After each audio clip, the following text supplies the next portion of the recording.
When I was young, I thought my parents were weird, like really weird.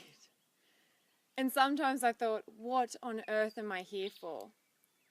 But it wasn't until years later, standing overlooking the pyramids, that I realized why I was here, and they were the ones who'd led me the way. Now, if I asked you to close your eyes and imagine your child, or a child close to you, growing up, and I asked you to imagine what their life would be like after you're gone. Now, when I ask this question to groups, they usually say things like freedom, they're at peace, they're loving life, they have opportunities. They say all these fantastic things.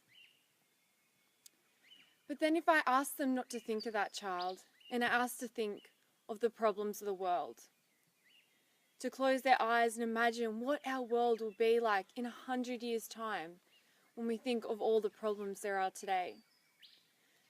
All the ocean gyres full of plastic,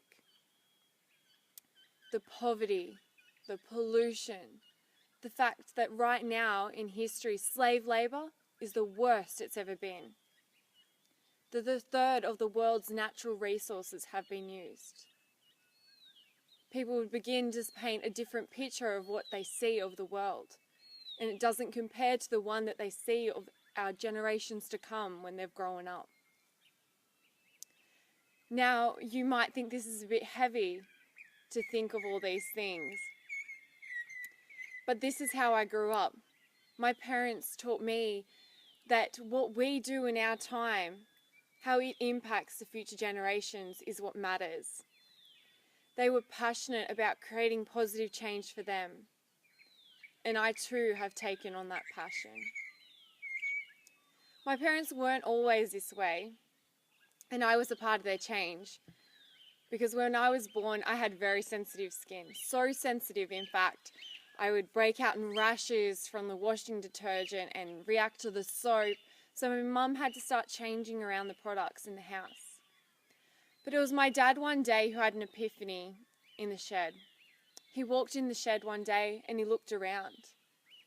And as a child he remembered there being 2 or 3 different chemical drums. But this day when he walked into the shed he began to count them. 1, 2, 3, 4, 5, and so on. 29, 30. 30 different chemical drums. In one man's lifetime, it had gone from 1 to 3 chemicals to 30. And he started thinking, if these chemicals are so good, if they are helping us so much, why do we need more and more of them? So he packed us up from our life there and we moved. We went to another farm where where it just transformed.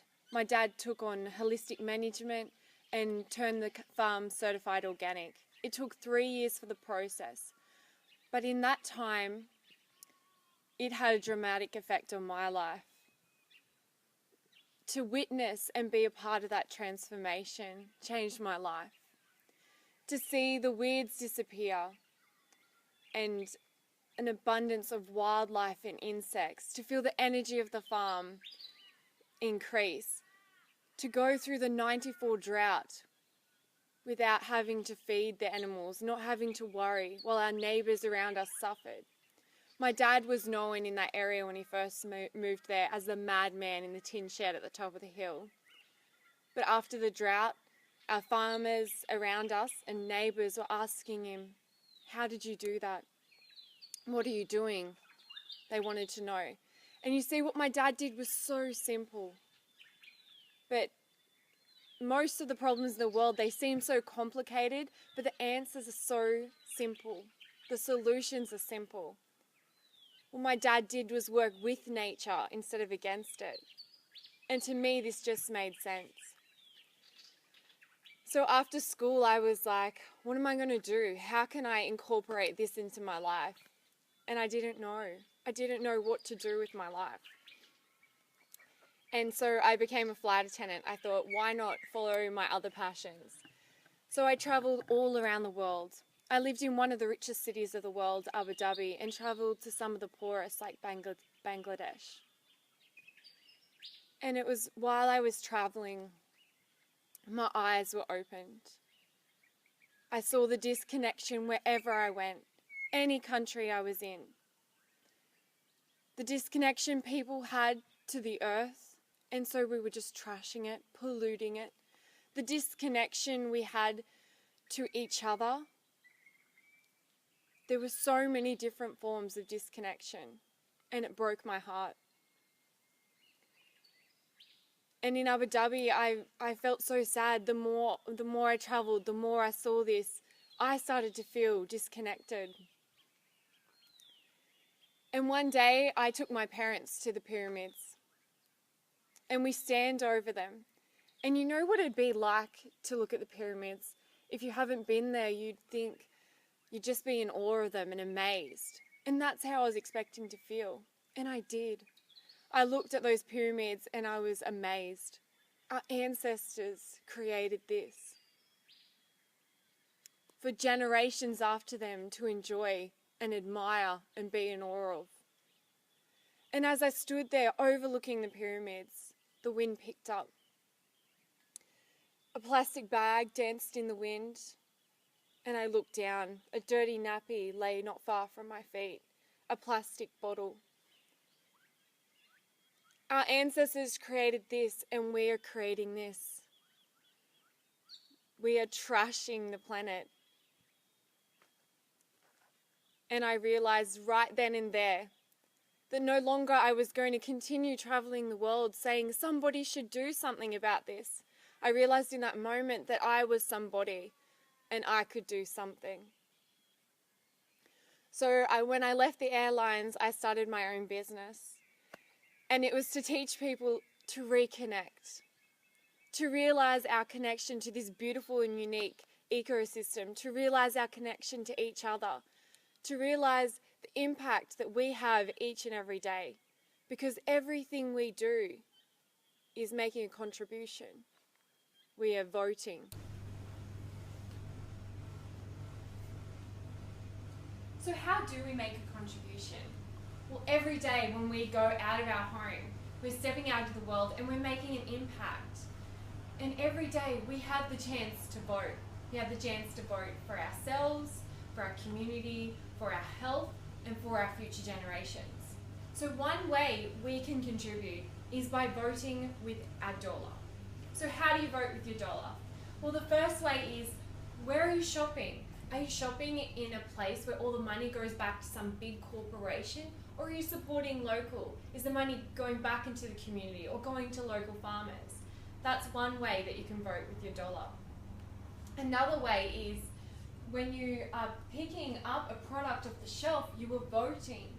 I hate it how people always go, oh, it's so expensive, so I don't want to eat organic. It's so expensive, so I don't want to buy that, and I'll buy the cheaper version. In my mind, I have to change it around. When I walk up to an item in a shop and I pick it up and I see that the price is so cheap, I ask myself, why is it so cheap? Why is this product so cheap? Is it because they're using slave labor? Is it because they're using chemicals that cause major problems? Is it because they are paying their staff unfair wages? Is it because they're polluting? Is it because, and you have to start to wonder, why is it so cheap? How could that item be so cheap if it is good for me and the ecosystem and our community? And talking about people over in other countries as well. So that is one way you can vote, is with your dollar. Every day you get to decide what companies' standards are. Are they going to be more transparent? Are they going to be more ethical? The only way they will become more transparent and ethical is if us as consumers start to demand for better, higher quality and the transparency. So another way that we can vote is by speaking up. When you're out in a shop with somebody and you see them pick up an item that you know has a nasty chemical in it, or you know that they're testing on animals, or you know that they're doing something wrong, just say, hey, I used to buy them until I found out whatever the reason is. Because if you don't speak out about it and tell people, then maybe they will be oblivious. You know, ignorance is bliss. If you don't know about it, you can't do anything. So with that knowledge that you now have, you can do better. So help other people also do better. But I'm not saying go around and tell everyone like, don't buy this, do that. Because people will not want to hang around you probably. That could be one thing. And I know that once you know about these things, especially about child labour or these chemicals, you can get quite passionate, you can get quite worked up. But the best way I've seen to make change is be the change.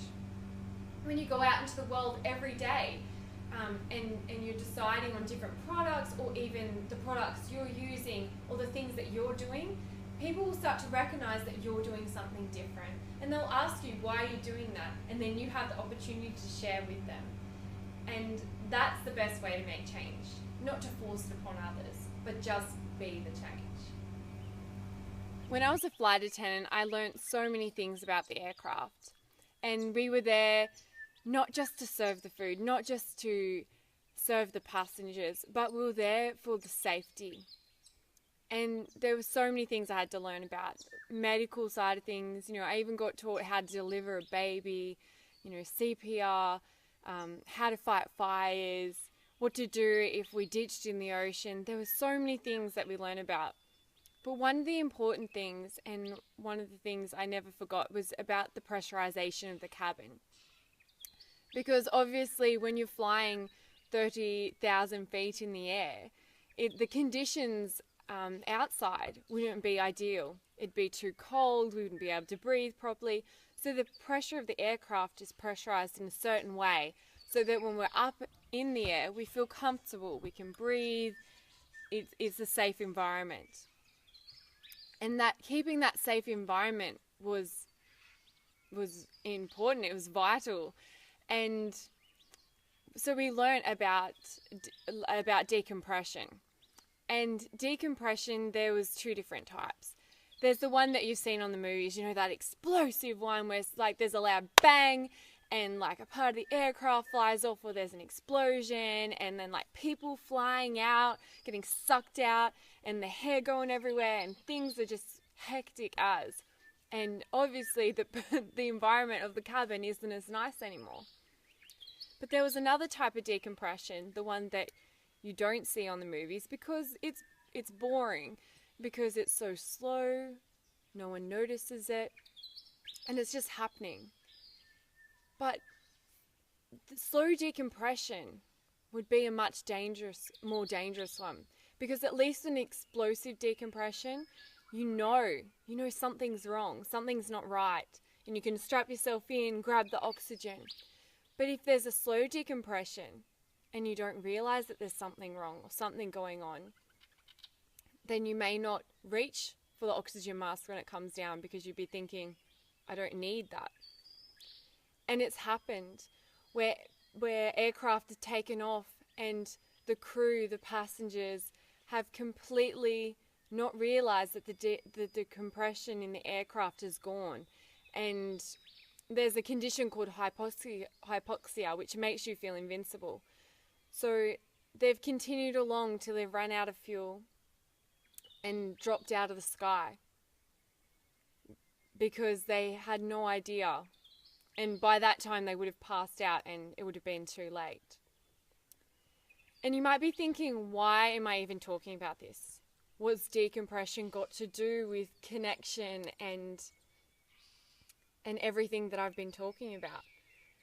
Well, for me, that slow decompression in our lives is chemicals.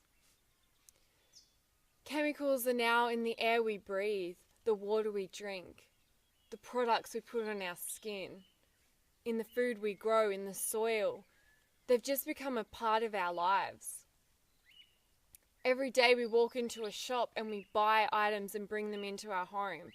Every day we pick up a piece of fruit and it could have chemicals sprayed on it. Chemicals are just everywhere and they just seem normal. For the first time in history, our younger generation is expected to live less than us. And that is scary. In my lifetime alone, I've witnessed an increase of people with cancer, children with adult diseases, just people living longer but are sicker, and the younger generations sicker in ways that I've never even heard of. And it's just becoming more and more common. And we have to stop and start to wonder, what effects are these chemicals having on our lives?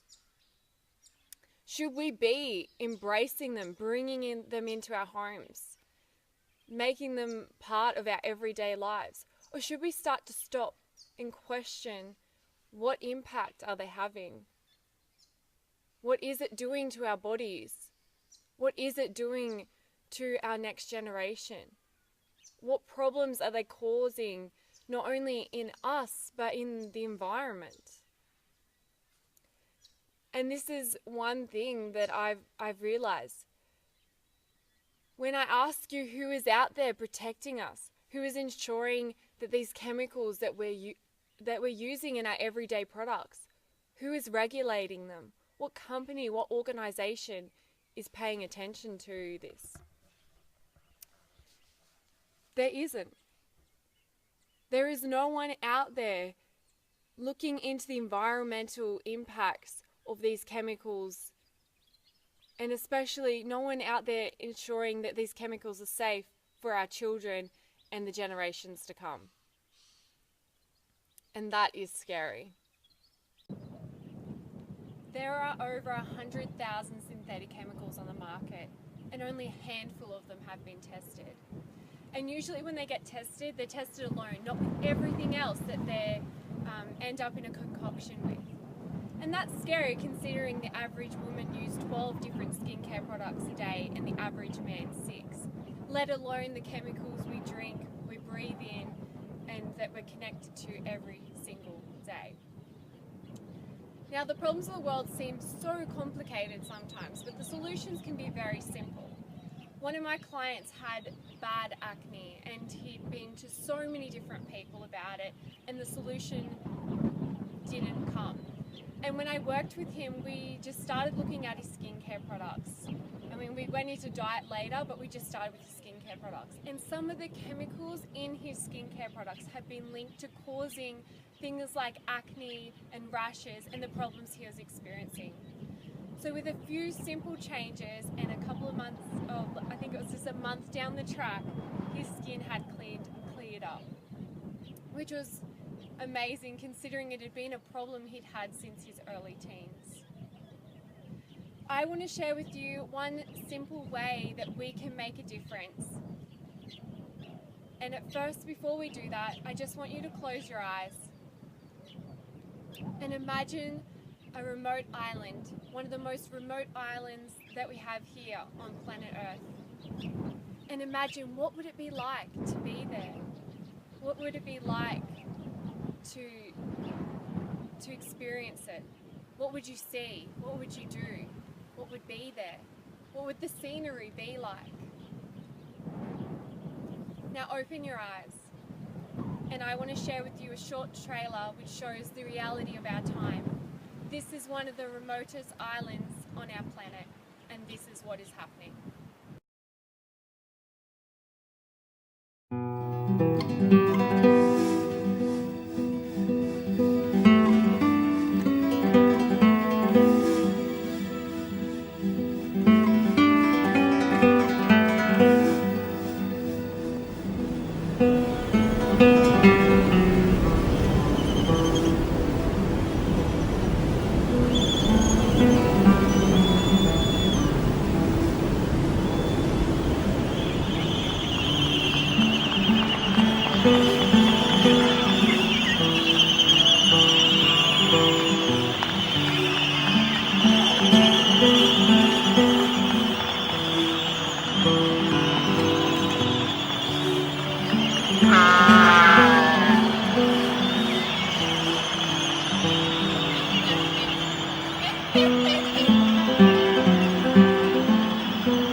have the courage to face the realities of our time and allow ourselves to feel deeply enough that it transforms us and our future.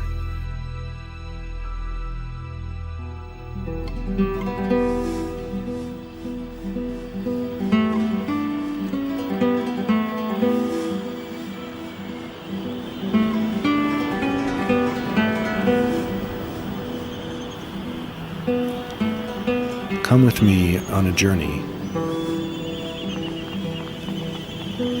through the eye of beauty.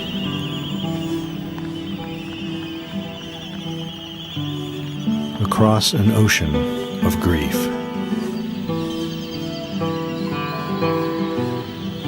And beyond.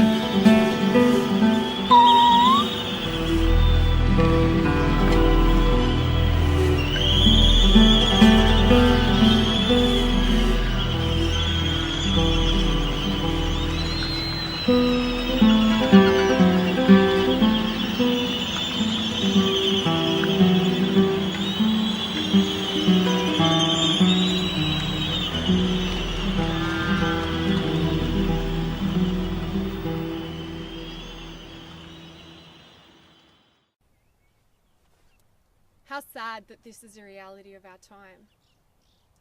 A problem caused by disposable plastics, something that we can stop the use of today. Something that we can teach our children and the generations to follow that maybe it isn't the best product to be using. I was in a car with some friends a month ago and one of them threw a bottle out the window. And I was in shock. I didn't know what to say, but eventually I said to them, you know, next time when you finished with the bottle, how about you just pass it to me and I'll throw it out in the next town? And they turned around to me and said, what's the problem? It will break down anyway. Only humans create waste that nature can't digest, and plastic is one of those things that nature can't digest.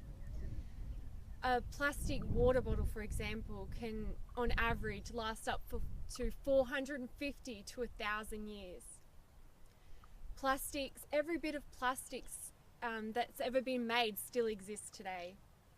It's still in our ecosystem. And that's why making a simple change, like swapping to a glass bottle, would be such an easy solution. Not only will it save you money, as you won't have to keep buying different bottles, but also you can reuse it, and glass can be recycled to the same state. Whereas plastic, it really should be downcycling, because it's never, when you recycle plastic, it gives people this perception that if they recycle plastic, they're doing a good thing for the ecosystem because they're recycling. But it's not like glass or aluminium. Plastic can never be truly recycled. And I don't know why they call it recycling. Maybe they should call it downcycling, as it goes to a lower grade of plastic. And sometimes the lower grade that it ends up going to can't be recycled again. So it's not a sustainable solution. Not only do these plastics wreak havoc on our environment, but on us. I'm sure you've all heard of BPA-free plastics.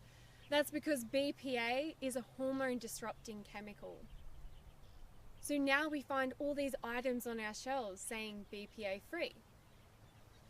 The Environmental Working Group says that these so-called BPA plastics that they're replacing BPA with could in fact be creating the same problems that BPA was. And so we don't know the long-term effects of these other chemicals, these chemicals that we're using in plastics. So shouldn't we instead use products that we know are safer, like glass and aluminium, instead of wreaking havoc on the environment and wreaking havoc on our own bodies?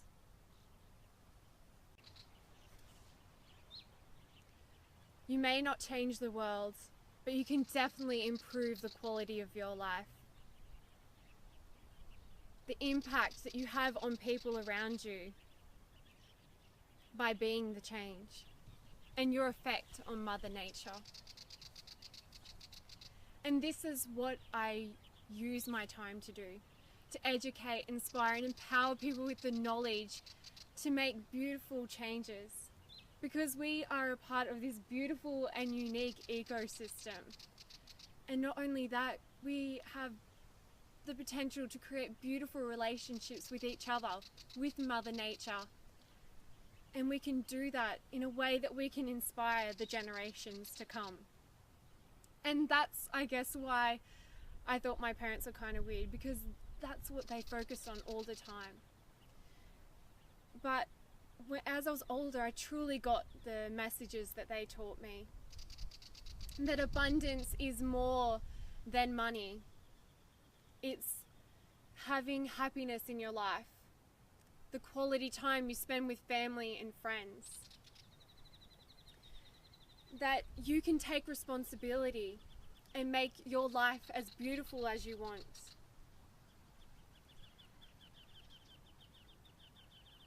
That your dollar can be your vote.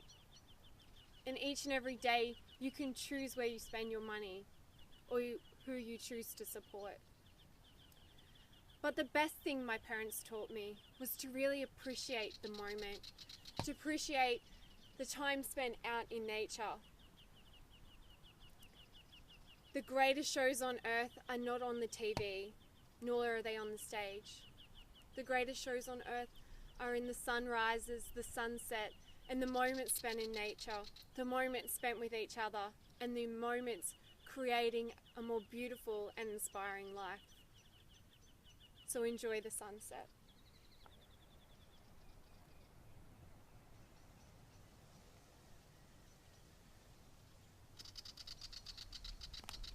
I think it is really important to remember that what we do in our time will affect the future generations, will affect our descendants. And we need to remember that in our time, what we give to the world is what it keeps of us. So what will you give to the world? Thank you for watching. I'm Amanda Jane.